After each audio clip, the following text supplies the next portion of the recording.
Hey there, and welcome to Point of View Reviews. I'm going to be covering the Star Wars: The Rise of the Skywalker, and it will be a quick review. There won't be any spoilers or anything like that. I'm just going to be covering the popularity and the trending of it. And obviously, there's a lot of exposure going in and out of this given particular movie, and of course, with Disney Plus and Mandalorian and all these things coming out, it's very important to note that this will probably be just as popular. And just from the trending from the Los Angeles launch here very recently for the Rise of Skywalker.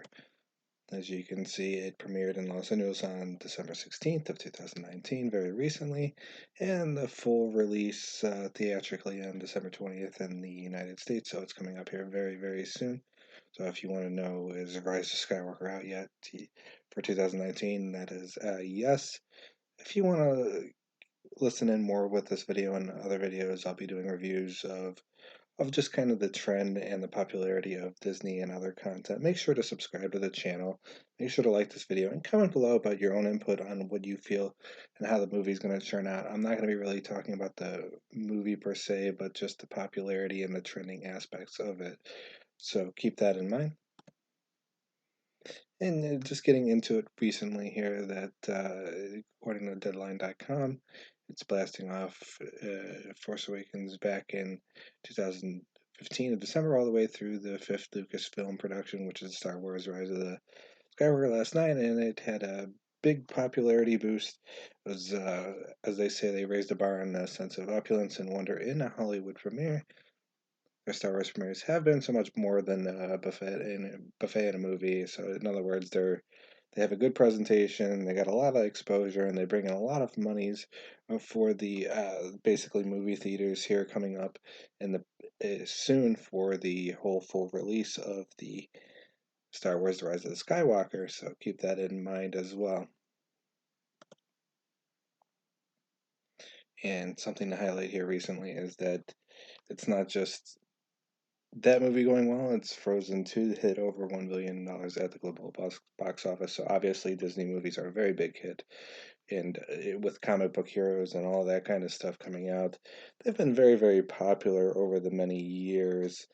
And it's had it ups, has it had its ups and downs, but overall, it's been a pretty popular brand, especially since Disney Plus came out with all this new content with The Mandalorian and all these other Disney exclusives that are slowly popping up here and there.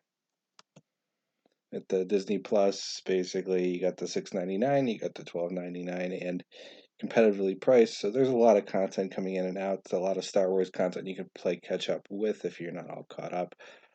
As you can see, they got Disney, obviously. They got Pixar, they got Marvel Comics, they got Star Wars and National Geographic, and they're all bundled into one small price. And you got The Mandalorian as the highlight one here, but there's other ones here with High School Musical, Lady and the Tramp, the older versions as well. And they got all the other older movies, if you're not familiar, from Disney, and the TV shows, and kind of a throwback nostalgia feeling to it.